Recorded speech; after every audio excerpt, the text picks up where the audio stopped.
빌라도에게 고난을 받으사라는 제목으로 하나님 말씀 함께 나누시겠습니다. 여러분, 우리 인류 역사에 보면요, 이렇게 이름만 들어도 저 이름 참 안 좋은 이름이야, 듣기 싫어, 참 최악의 이름이야, 저주받은 이름 같아, 그런 이름들이 있을 겁니다. 여러분들, 로버트 무가베라는 사람을 압니까? 짐바브웨 전 대통령이었죠. 이 사람 때문에 짐바브웨라는 나라가 완전히 우리 속된 말로 폭망해버렸다, 그런 말이 있죠. 인플레이션이 엄청 올라가서 돈을 니어카로 끌고 가도 휴지 하나 못 살 만큼 그렇게 만들어버린 사람이죠. 독재자입니다. 독재자. 오랫동안 독재를 함으로 나라를 망가뜨린 이름, 로버트 무가베.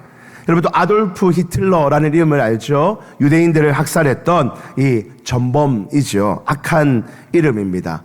우리 민족에게는 일본 사람들 중에 도요토미 히데요시, 또 이토 히로부미, 이런 이름 들을 때마다 불편하잖아요. 그 사람들 때문에 얼마나 우리 민족이 고통하고 아팠는가 생각해 보면 참 가슴 아픈 이름일 겁니다. 그 외에도 여러분들 인터넷 찾아보면요, 강력 범죄자의 이름들이 공개된 것들이 있습니다. 무슨 강호순, 조두순, 이춘재.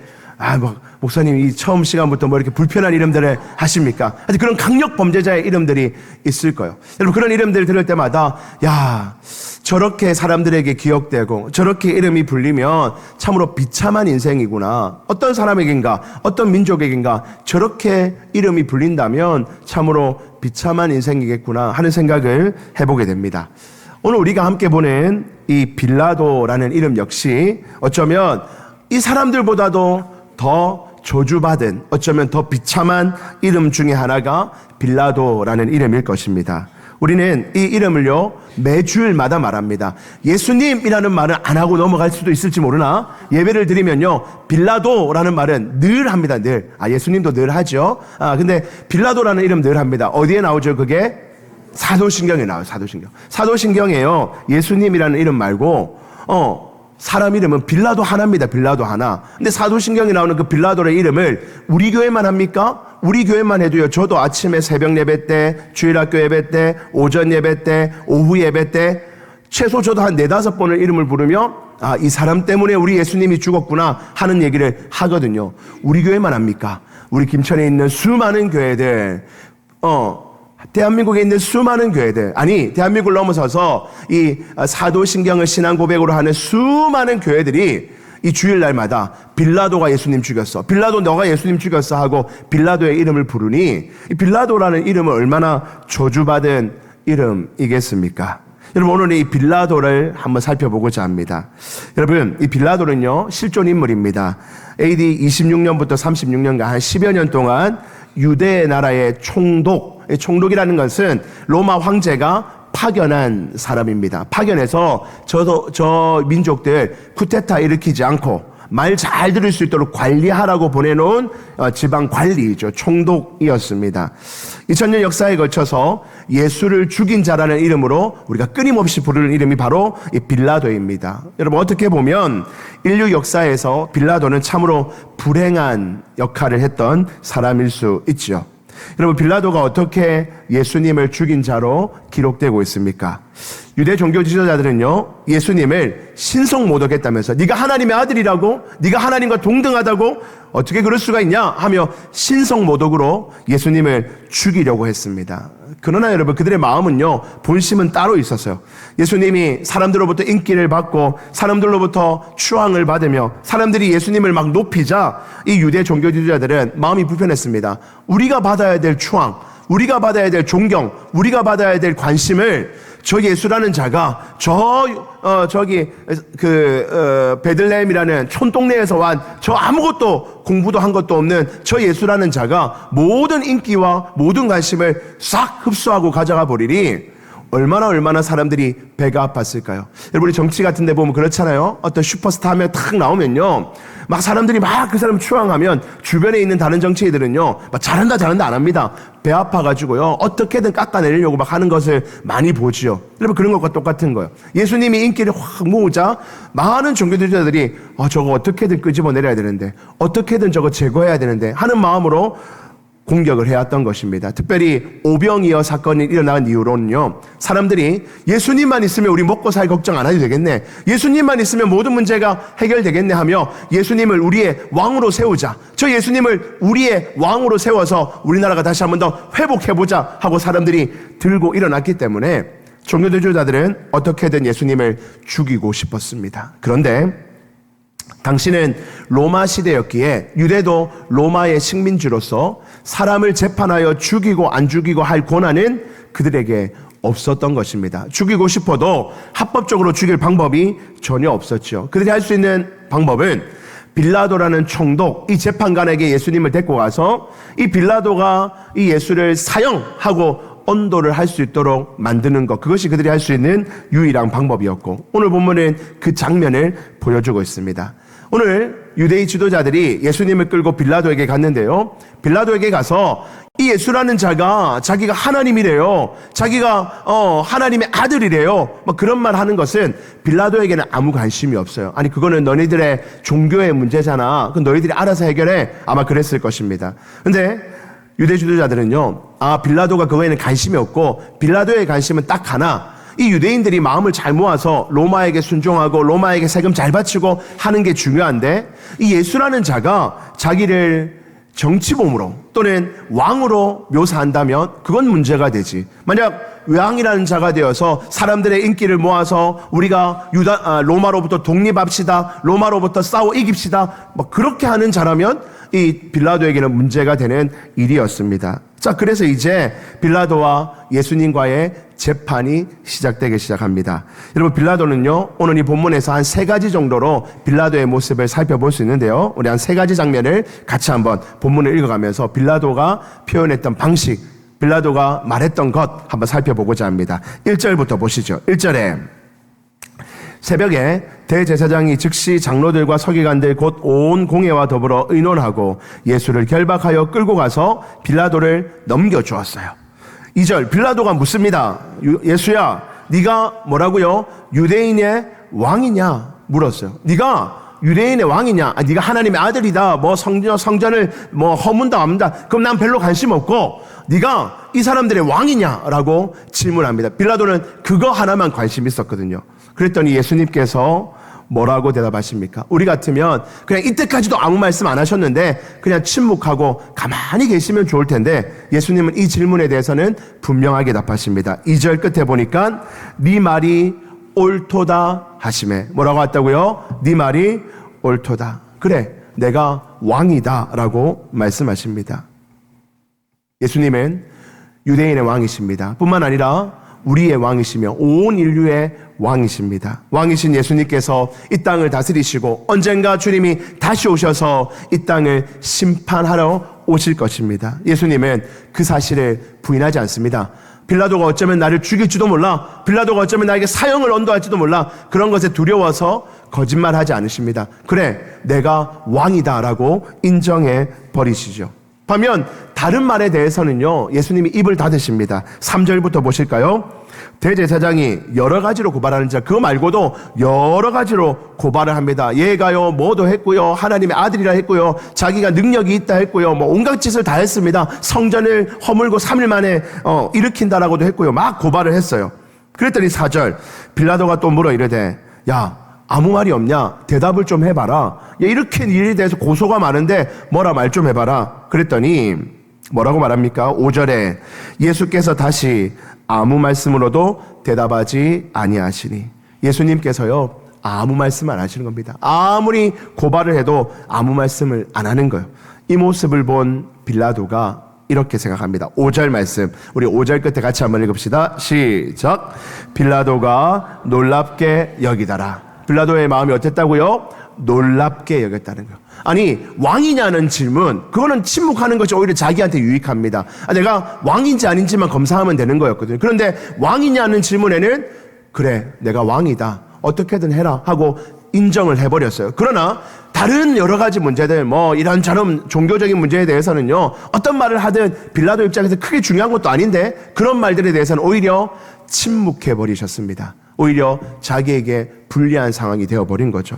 이런 모습을 보며 초연하게 앉아있는 예수님을 보며 빌라도가 놀랍게 여겼습니다. 이 놀랍게 여기다는 말은 다른 말로 표현하면 감동을 받다, 자극을 받다, 그런 뜻입니다. 충격을 받다, 그런 의미입니다. 빌라도는 예수님의 모습을 보며 충격을 받고요, 감동을 받고, 아니 어떻게 이런 사람이 있지? 아니 이렇게 사람들이 모함하고 공격하고 자기를 비난하는데도 초연하게 앉아서 내가 왕이다는 그 인정 하나만 하고 저렇게 앉아 있을 수가 있는가? 어떻게 저렇게 초연할 수 있는가? 하는 모습을 보며 빌라도가 놀랬다는 거예요. 여러분, 저도요 간혹 놀랄만한 사람을 만나게 됩니다. 참으로 큰 위기 가운데 빠져 있는데, 참으로 어려운 상황에 놓여 있는데, 병이 들고 상황이 어렵고 여러 가지 어려움으로 눈물 날 일이 있는데, 그럼에도 불구하고 초연하게 하나님 앞에 엎드려 기도하시는 성도님들을 볼 때 참으로 놀랍고 존경하는 마음이 생기죠. 빌라도가 아마 예수님에게 그런 마음이 생겼던 것 같습니다. 그런데 여러분,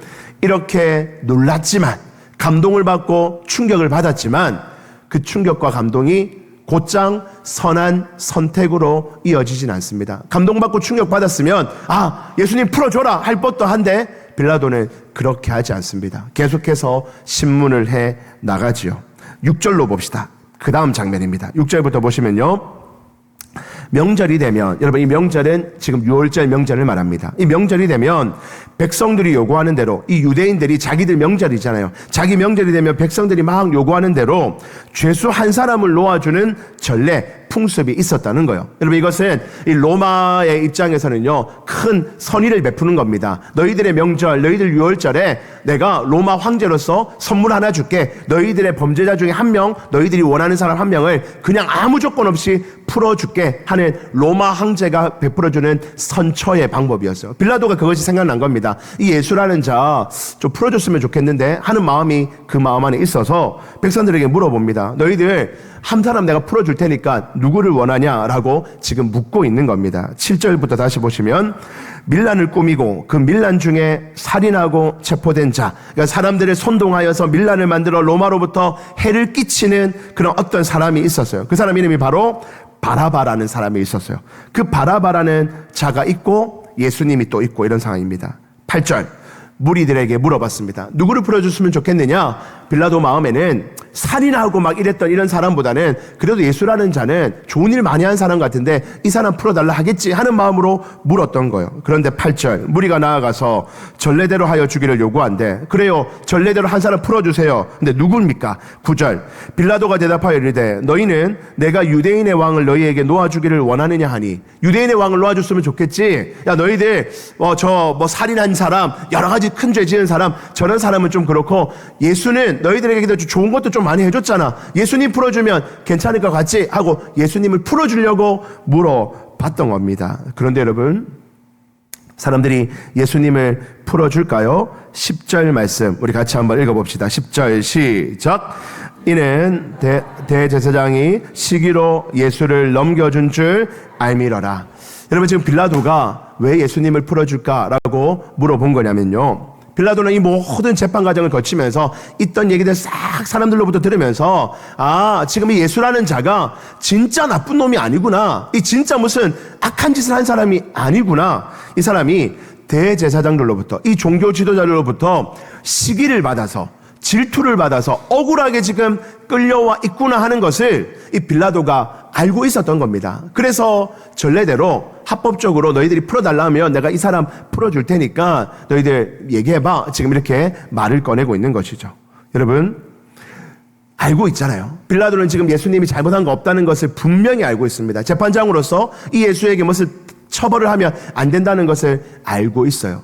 그런데 그 알고 있다는 사실이, 뭔가의 지식을 바로 알고 있다는 사실이 곧장 선한 실천으로 이어지지 않고 있습니다. 앞에는 감동을 받은 것도 이어지지 않았고, 알고 있는 지적인 내용도 선한 실천으로 이어지지 않고 있어요. 그러면 어떻게 될까요? 마지막 장면입니다. 11절부터 보시죠.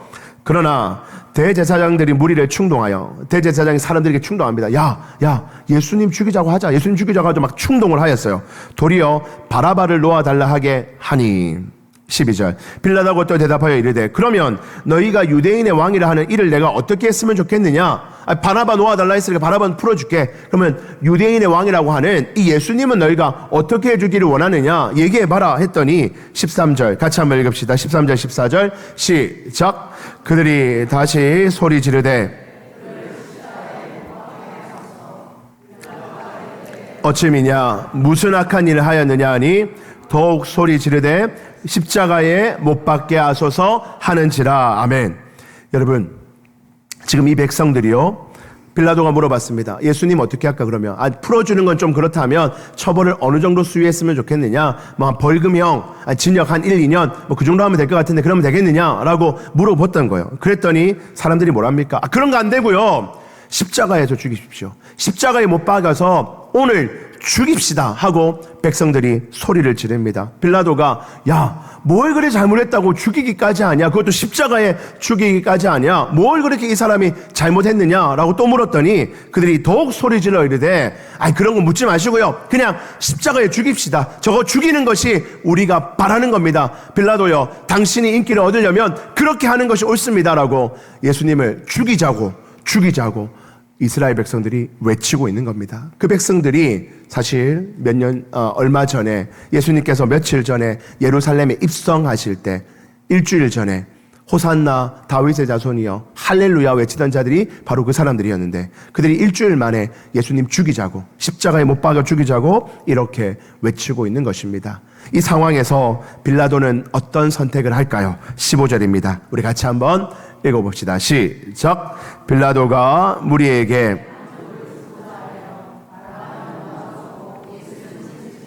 십자가에 못 박게 넘겨주니라. 아멘. 빌라도가 어떤 결정을 합니까? 예수님을 십자가에 못 박게 넘겨줍니다. 그런데 그 마음이 어떤 겁니까? 무리에게 만족을 주고자. 나는 이 무리들로부터 인기를 얻어야 돼. 이 무리들이 만족해야 내가 지금 잘 정치하고 있다고, 내가 이 유대 땅을 잘 다스리고 있다고 칭찬하고 그 소식이 로마 황제까지 들어가서 내 자리가 유지될 거야. 내가 더 승진할 거야. 지금 내가 할 수 있는 일은 이들이 원하는 대로 해주는 거야. 이 백성들이 이렇게 한 사람을 죽이자고 외치는데 내가 감동을 받았건 내가 지적으로 이 사람이 잘못이 없다는 것을 알건 상관없이 죽이자고 하니까 죽여줘야지 하고 그 마음을 가지고 예수를 십자가에 넘겨주고 있는 것입니다. 빌라도는요, 누구를 눈치를 보고 있습니까? 이 백성들의 눈치를 보며 백성들이 나를 좋아하도록, 백성들로부터 내가 인기를 얻도록, 그리하여 내 자리가 보존되고 내가 더 좋은 길로 나아갈 수 있도록 그 마음밖에 없었기 때문에 백성이 원하는 대로 십자가에 예수님을 내어주게 됩니다. 이 일로 말미암아 빌라도는 사도신경 안에 이름이 기록되게 되고 예수님을 죽인 자로 영원히 기억되는 그런 최악의 이름으로 기록되게 된 것입니다. 여러분, 오늘 이 본문을 통하여서요, 우리는 한 3가지 정도로 우리의 삶에 교훈하고 적용하고자 합니다. 우리 첫 번째입니다. 우리 같이 한번 읽어보겠습니다. 시작. 감정과 지식이 보장하지 않습니다. 첫 번째입니다. 감정과 지식이, 내가 가지고 있는 어떤 감정, 감동을 받기도 하고 충격을 받기도 하고 은혜를 받기도 하고 눈물이 나기도 하고 막 온갖 반응이 일어날 수 있죠. 그런데 그런 감정과 또 내가 지식이, 신학적으로 배운 지식, 책을 통해서, 성경을 통해서, 말씀을 통해서, 교회 훈련을 통해서, 여러 가지를 통해서 신앙적 지식을 받은 것들이 있는데 그런 감정과 지식이 곧장 선한 결정으로 이어지지는 않는다는 것입니다. 여러분, 그렇지 않습니까? 우리도 얼마나 많은 감동을 받았습니까? 목사님, 제가 옛날에 예수님 만날 때 얼마나 많이 울었는지 모릅니다. 하루 종일 울었어요. 예배당 들어올 때마다 눈물을 흘렸습니다. 그런 분들이 있죠. 수련회 가서 하나님 앞에 결단할 때 얼마나 뜨겁게 결단하고 감동 있는 시간이었는지 모릅니다. 우리 안에 있는 감동의 시간들이 있어요. 저에게도 그런 시간이 많지요. 여러분, 지식도 얼마나 많습니까? 어릴 때부터 교회 다니신 분들, 몇십 년 교회 다니신 분들, 여러분 별거 아닌 것 같지만 매주 설교를 이렇게 듣는 것을 통해서요, 얼마나 많은 신앙 지식들이 여러분들 안에 가득 쌓여 있는지 모릅니다. 교회 한 번도 안 와본 사람에 비하면 여러분들은요, 하나님에 대한, 예수님에 대한, 성경에 대한 지식이 얼마나 깊은지 모릅니다. 여러분, 그런데요, 그렇게 우리 안에 감정이 있고 어떤 신앙적 지식이 있다 하여 그것이 곧장 우리가 바른 선택을 하고 바른 삶을 살아가고 하나님이 기뻐하는 삶을 살아간다? 여러분, 그것과는 다른 문제라는 것입니다. 착각해서는 안 돼요. 내가 옛날에 엄청 큰 은혜 받아서 감격적인 시간이 있어서 그게 내 수준이야. 아니라는 거예요. 그럼 그때 그것으로 끝난 겁니다. 내가 옛날에 신학교 다녔고 내가 옛날에 훈련 며칠을 받았고 어떤 열심히 내가 내어서 성경을 몇 독했고 그래서 내가 신앙 지식이 많이 쌓인 거 그것이 곧장 나의 신앙의 수준인가요? 그렇지 않다는 거예요. 착각해서는 안 된다는 것입니다. 저 같은 목회자도 마찬가지입니다. 저도 얼마나 많은 감동을 받으며 여기까지 왔겠습니까? 어릴 때부터 수련회와 또 여러 가지 프로그램과 이것저것들을 통해서 예수님에 대해서 얼마나 많이 눈물 흘리고 결단하고 감동을 많이 받았겠어요. 지식은 얼마나 많이 쌓였겠습니까? 신학교를 다녔죠. 신대원을 다녔죠. 이후에 대학원을 또 다녔죠. 신학적 지식이 저 안에 많이 쌓였을 거예요. 근데 여러분, 돌아보니 그렇게 내 안에 있는 감정과 지식이 곧장 나의 수준이 아니라는 거예요. 나의 믿음이 수준이 아니고 나의 신앙의 성품이 아닌 겁니다. 착각하면 안 되는 거예요. 우리는 내가 옛날에 이랬으니까, 내가 이렇게 많이 쌓아놨으니까 그게 내 수준이야. 그렇지 않다는 겁니다. 여러분, 우리가 하나님 앞에서 감정적이고 지적으로 성장할 수 있습니다. 물론 그것이 필요합니다. 분명히 있어야 되죠. 그러나 여러분, 그것이 곧장 나의 수준이 안 된다는 사실을 기억하고 우리는 어떻게 해야 됩니까? 끝없는 결단과 끝없는 노력과 끝없는 의지가 우리 안에 필요한 것입니다. 여러분, 신앙은요, 믿음은요, 감정과 지식과 의지가 함께 갈 때 그것이 믿음입니다. 그냥 내가 감정적으로 흥분되고 또 지적으로 뭔가 알아가는 것, 그것 자체로 나의 신앙이, 나의 믿음 생활이 온전해지지 않는 거예요. 날마다 하나님 앞에 분투하는, 날마다 하나님 앞에 바로 서 있고자 하는 그런 의지의 싸움이 있을 때 그 감정과 지식이 함께하여 나를 바른 길로 인도하는 줄 믿습니다. 디모데전서 6장 12절 말씀 이렇게 되어 있습니다. 우리 같이 한번 읽어보겠습니다. 시작. 믿음의 선한 싸움을 싸우라. 많은 증인 앞에서 선한 증언을 하였도다. 아멘. 바울 사도가 뭐랍니까? 믿음의 선한 싸움을 싸우라고 합니다. 여러분, 신앙은요, 끊임없는 믿음의 선한 싸움이에요. 감동적인 영상을 보고 감동적인 신앙 간증을 듣고 눈물 한번 흘리고 예수님이 이런 분이구나, 이런 분이 예수님이구나 하고 눈물 한번 흘리고 저렇게 예수님이 역사하시는구나. 여러분, 그건 신앙의 그냥 한 조각입니다. 그거 하나 가지고 내가 예수님을 알았다, 내 눈물 한번 흘렸으니까 내 믿음이 성장했다, 착각이에요. 돌아서면 금세 우리는 이전의 모습으로 돌아갑니다.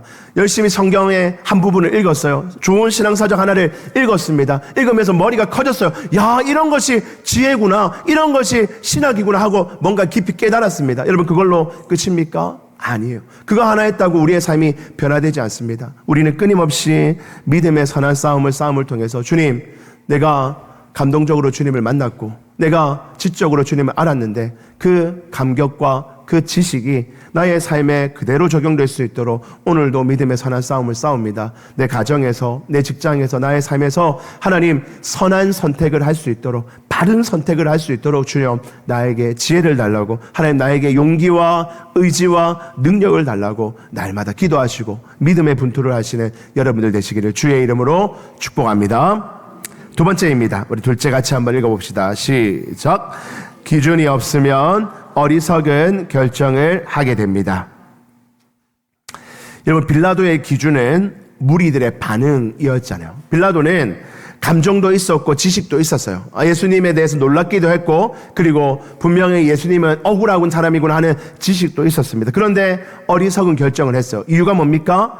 기준이 잘못되어 있었던 겁니다. 내가 받은 감독과 내가 받은 지식 안에서 바르게 선택하는 것이 아니라 그의 기준이 무엇입니까? 무리들의 반응이에요. 무리들이 나를 어떻게 생각하는가, 무리들이 나를 어떻게 인정해 주는가, 내가 얼마나 인기를 누릴 수 있는가, 그것을 통해서 내 자리를, 내 명예를, 내 권력을 확보할 수 있기 때문에, 그것이 그의 인생의 목적이었기 때문에 기준이 잘못되어 있어서 어리석은 결정을 하게 된 것입니다. 사랑하는 성도 여러분, 여러분들의 기준은 어디에 있습니까? 믿음 생활 열심히 하고 오랫동안 신앙생활 하여서 여러분들의 기준은 어디에 초점 맞추어져 있습니까? 왜 우리는 열심히 예배하고 헌신하고 섬기고 헌금하고 여러 가지의 것들을 신앙의 활동을 하고 있습니까? 우리의 기준이 무엇인가요? 그 일을 통해서 하나님이 나를 예쁘게 봐줘서 이 세상 속에서 내가 좀 더 성공하고 남들보다 좀 더 잘 살고 나의 가족들이 남들보다 좀 더 평안을 누리고, 여러분, 그게 우리 인생의 기준이 되어 있습니까? 그것이 기준이라면 빌라도와 다를 바가 없다는 거예요. 우리가 열심히 뭔가 예배하고 찬양하고 헌신하고 뭔가 했지만 내 기준이 세상 사람들과 똑같은 수준에 있다면, 여러분 세상 사람들도 다 그거 아니에요? 내 잘 살고 내 가족 잘 살고 그게 그들의 기준이거든요. 우리 역시 신앙이라는 이름 가지고 믿음이라는 이름 가지고 그 기준을 만족하기 위하여 살아가고 있다면 우리 역시 빌라도와 같이 어리석은 선택을 하게 될 것입니다. 사랑하는 성도 여러분, 우리는 어떤 기준을 가지고 살아야 합니까? 골로새서 3장 1절 2절에 바울이 또한 이렇게 말합니다. 우리 같이 한번 두 절 말씀 읽읍시다. 시작. 그러므로 너희가 다시 살리심을 받았으면 위의 것을 찾으라. 거기는 그리스도께서 하나님 우편에 계시느니라. 위의 것을 생각하고 땅의 것을 생각하지 말라. 바울 사도는 이렇게 표현해 놓았습니다. 위의 것을 찾으라. 위의 것을 생각하라. 너희의 삶의 기준을 위의 것에 두라는 거야. 위의 것이 뭡니까? 하나님 나라의 질서, 하나님 나라의 기준, 하나님 나라의 원리에 너희의 시선과 너희의 마음을 주목시키라는 것. 우리의 기준을 거기에 두라는 것입니다. 우리가 이 땅에서 원하는 것들이 뭡니까? 다 땅의 것 아닙니까? 이 땅에서 건강하게 오래 사는 것, 건강 이 땅의 것이에요. 물론 우리 건강하면 좋습니다. 그러나 건강 역시 이 땅의 것입니다. 우리 언젠가 죽어서 주님이 부르셔서 천국 가게 되면요, 건강 걱정 안 해도 됩니다. 영원히 그곳에서 계시록 말씀에 의하면 아픔과 고통과 슬픔도 없고 몸에 상함도 없는 그곳에서 영원히 살 거기 때문에 건강 이 땅에서 중요한 겁니다. 잘 되는 거요, 성공하는 거요, 이 땅의 것입니다. 돈 많이 버는 거요, 이 땅의 것 아닙니까? 물론 우리는 지금 이 땅에 발을 붙이고 살기에 그것을 바라봅니다. 그러나 그것이 우리의 삶의 첫 번째 기준이 된다면 아무리 우리가 뭔가 열심히 신앙의 활동을 하더라도, 아무리 오랫동안 우리가 신앙생활을 하더라도 빌라도와 똑같은 수준의 사람이 라는 것입니다. 사랑하는 성도 여러분, 우리의 기준은 무엇입니까? 위의 것입니다. 하나님의 기뻐하심이 뭐냐? 나의 이 짧은 인생을 통해서, 이 부족한 인생을 통하여 하나님이 나를 이 땅에 이곳에 보내주셨는데, 그런 나의 인생을 통해서 하나님이 원하심이 뭘까? 하나님이 이 순간 이 상황에서 내가 어떤 결정을 하기를 원하시는가? 하나님이 무엇을 기뻐하시고 무엇을 흐뭇해 하실까?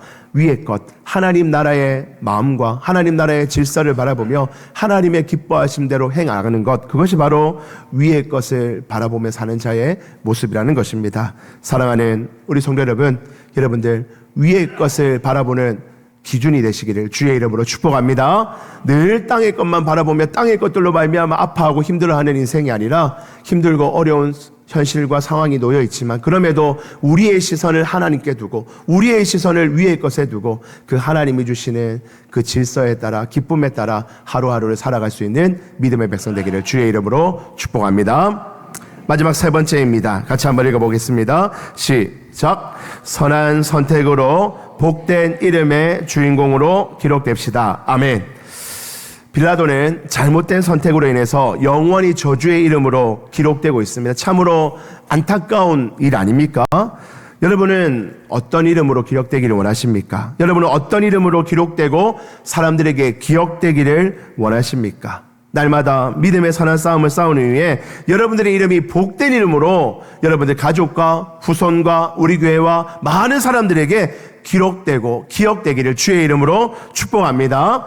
로마서에 보니까요, 바울이 이제 끝인사를 합니다. 바울이 인사할 때 여러 이름을 쓰고 있어요. 뭐라고 썼는가 한번 볼까요? 로마서 16장 1절부터 보니까, 내가 갱그리아 교회의 일꾼으로 있는 우리 자매 베베라는 여인입니다. 베베를 너희에게 추천하노니 너희는 주 안에서 성도들의 합당한 예절로 그를 영접하고 무엇이든지 그에게 소용되는 바를 도와줄지니, 이는 이유가 뭡니까? 그가 여러 사람과 나의 보호자가 되었다. 내가 힘들 때 베베가 얼마나 많이 섬겼는지 모른다. 그러니 너희가 베베를 존중하고 베베의 쓸 것을 도와줘라. 베베는 그런 여자다라고 바울이 칭찬합니다. 3절에 보니까요, 너희는 그리스도 예수 안에서 나의 동력자들인 브리스가와 아굴라, 우리 브리스가와 아굴라 부부 있죠? 이들에게 문안하라. 4절, 이유가 뭡니까? 그들은 내 목숨을 위하여 자기들의 목까지도 내어 놓았다는 것. 내 목숨을 위하여 자기의 목까지도 내어놓을 정도로 헌신한 사람이 브리스가와 아굴라다. 그러니 너희가 영원토록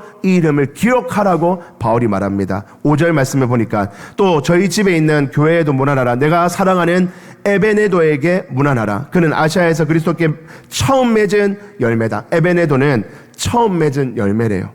6절 너희를 위하여 많이 수고한 여인 마리아에게 문안하라. 7절 내 친척이요 나와 함께 갇혔던 안드로니고와 유니아에게 문안하라. 그들은 사도들에게 존중이 여겨지고 또한 나보다 먼저 그리스도 안에 있던 자들이었다 라며 여러 명의 이름을 거론합니다. 그 뒤에도 아직 많이 남았는데 여기까지만 제가 가져왔습니다.